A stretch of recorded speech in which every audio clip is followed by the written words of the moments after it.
Hey everybody, welcome to the Classic Movie Gush. Starting something a little bit different. We don't want to just talk about movies at length all the time. There's a lot of different actors and categories and box office numbers and interesting things we'd like to mention. So, Melissa, do we know what we're doing? Well, no, it's kind of relative, but we're talking about the top 20 movies, I think of like all time, right? According to the Yeah, American Film Institute, Film Institute. aka the AFI. Yeah. Now, one of the things that we have discussed as we've been talking about movies is how you can so love a movie and it's not even on people's radar. And as we started thinking of like what would the list of best actors or best actresses or best movies look like, it's so subjective. So by way of demonstrating just how subjective it is, we looked at a couple different lists, but specifically just this one list on the AFI. It's crazy how people's opinions change over time. Not to mention, some of our favorite movies are nowhere even near the top 100 according to them. That's not fair. That's uncool. Like, I don't see His Girl Friday anywhere even close to that list. Oh, I'm kind of hurt by that. And What's Up Doc isn't on the list either. I know, nor is Clue, which is out of our time frame, but as you know, I love that movie. And I finally watched it. Yay! So let's take a look at this. Okay, I want to get your opinion. We have barely even looked at this list. It actually, they took a poll in 1998, the AFI did, and then they came back in 2007. So we're looking at the 2007 numbers, and the top movie actually held, which is Citizen Kane. Not really a surprise there, right? Not at all, actually. I mean, a lot of people have been saying that's the greatest movie for a long time, so. Yeah, we talked about Citizen Kane in one of our videos a few videos back, and we talked about why people consider it to be so great. Now, interestingly, another movie down the list is now often considered in some places to be better than Citizen Kane, but we'll get there in a minute. Number 2 on this list in 2007 was The Godfather. We have not covered that one yet. Have you seen The Godfather? I have seen it in bits and pieces. I honestly don't know if I've sat down and watched the entire thing from beginning to end. Bits and pieces, like a horse in the mafia's bed. Nice. Yeah, that's a gross Godfather Yeah, reference. yeah. I actually do know what you're referencing there. Oh, But yeah. yeah, we should probably do that one sometime because why not? Especially if it's number 2 on this list. And that's our 1972 is our cutoff Yeah. year for movies Yeah. to cover. It barely makes the cut. It does.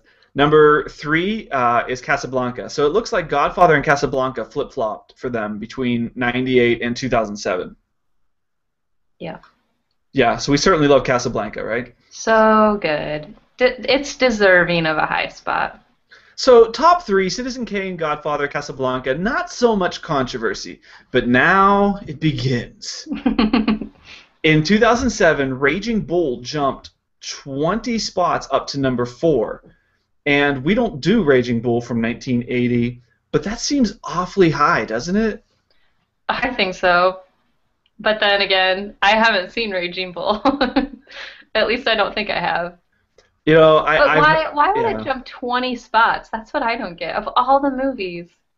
Well, wait till you hear what some of these. There's movies that jumped 70 and 80 spots. I want to know how a 60-year-old movie suddenly jumps 70 spots, right? Crazy. Okay, so number 5, happy to tell you, it is Singing in the Rain.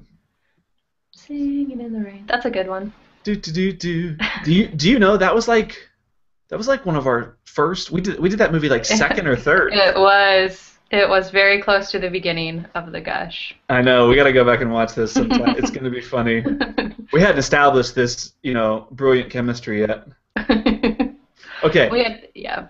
Number 6, Gone with the Wind. That pretty much held where it was. As it should. We haven't done that one yet. No, but we need to because it's amazing. Yeah, that'll be a big one. Yeah. Number 7. Okay, now I have a problem with this one. I know it's a great film. I know Peter O'Toole's a legend, but Lawrence of Arabia always makes it high on these lists. And I have tried to watch that film 3 times, and I've never made it through. I always fall asleep. I have never even tried to watch it. So you're better than me. I just get sad when like it's a classic and I just can't Do it. Okay, now number 8 is Schindler's List. That's obviously the most recent film by a long shot for a lot of reasons. Schindler's List is ranked as one of the great films. It was certainly a game-changing film. And let's get to number 9, Vertigo. Yeah. Okay, so we talked about Vertigo in the Gush. We did a full synopsis recap of the film. This one has been getting crazy credit lately. The British magazine Film and Light or something, Sound and Light magazine. Sight and Sound. Sight and Sound. I knew it was a couple of the stances. They made it like jump spot after spot until now, as of 2012. It is their #1 movie, having leapfrogged Citizen Kane. But on this AFI list, it did jump from 61 up to 9. Yeah. Vertigo. Creepy Jimmy Stewart in Vertigo. Yeah. Well, and that we looked at another list, the AMC list, and they had it #1 too, didn't they, on their list? Yeah, I think they did. I don't get it. I just don't get it. Watch our Gush video. We talked about some of the reasons We did. why. Yeah. We did. I still don't get it. I can give reasons. Yeah. Okay, rounding out the top 10 on this AFI list, we'll just go down a few to maybe number 20. Rounding out the top 10 is The Wizard of Oz. I think that's understandable because there's so much in that black and white to color, the story, bringing a classic children's story to life. They had a lot of big names in it. Judy Garland. They had music. Yeah. We're going to be talking about The Wizard of Oz soon, and actually it had dropped. It was number 6 in 1998, and it dropped down to number 10, so it's staying near the top. But then you get to number 11, and this one's kind of a surprise for me. It's City Lights. Now, I love me some Chaplin, but it went from number 76 to number 11. That's crazy.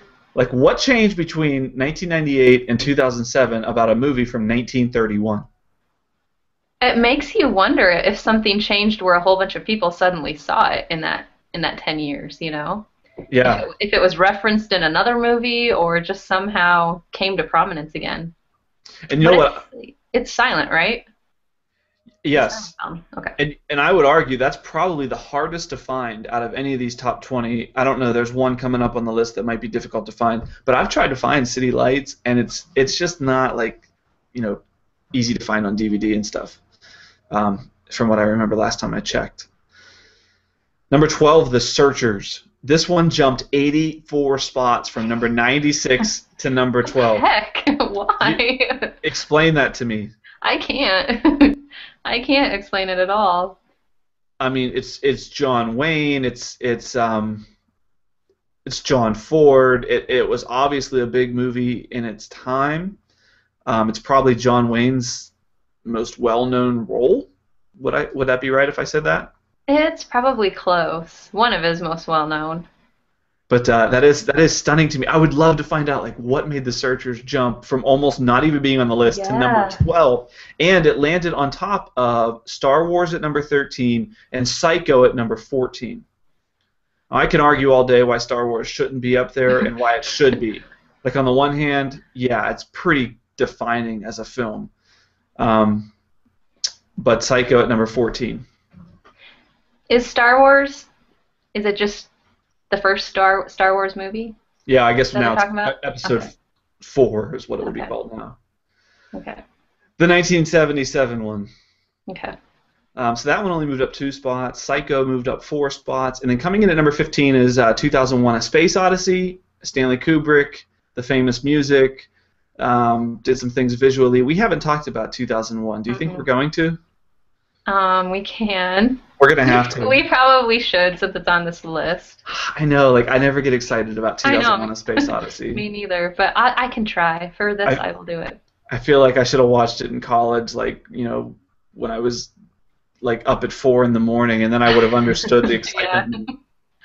And the reason we wanted to go to number 20 is because a couple of our favorites are left between number 15 and 20. So number 16 is Sunset Boulevard. I'm a big fan of that movie, as are you. We just covered it in a full Gush. That actually dropped 4 spots. What do you think of Sunset Boulevard at number 16? Oh, I definitely think it should have been higher than some of the other ones on the list. Seriously, it should have been higher than Star Wars. I would definitely put it higher than Psycho. Yeah, me too. I'd put it higher than Vertigo too. I mean, Vertigo, it had a lot of there was a lot of amazing things about Vertigo from a movie making standpoint. But Yeah, Sunset Boulevard, like, yeah, I'd put it higher. I'm with you on that. Coming in at number 17, this movie fell 10 spots from number 7, The Graduate, with Dustin Hoffman and Bancroft. I happen to like The Graduate, but I definitely think 17 is more accurate than 7. For real, I would agree. Okay. Anything else to say about The Graduate? I really don't have anything else to say about it. Okay, now here comes the obscure pick of the top 20. This movie was not even on the list in 1998, and it was number 18 in 2007. It's called The General from 1926. Now, it's a Buster Keaton film, and Buster Keaton's probably one of those actors that I really love and have never watched one of his movies. I just love the idea of Buster Keaton. Yeah. But it is random that it's suddenly on the list now, you know? I actually bought in the past year a Buster Keaton collection. I haven't watched it yet, but I'm guessing that's the famous one with the train. Oh, yeah, the train thing. That was kind of his iconic. We were watching The Story of Film, Yeah. and we learned a little bit about Buster Keaton, so we need to kind of learn. That'll be a fun silent one to cover for us someday. Okay, rounding out the list are kind of like an and yay. Okay, what do you know about On the Waterfront? Coming in at number 19. I know nothing.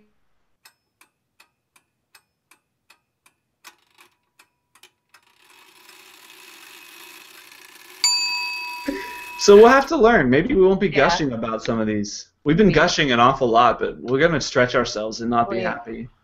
We will.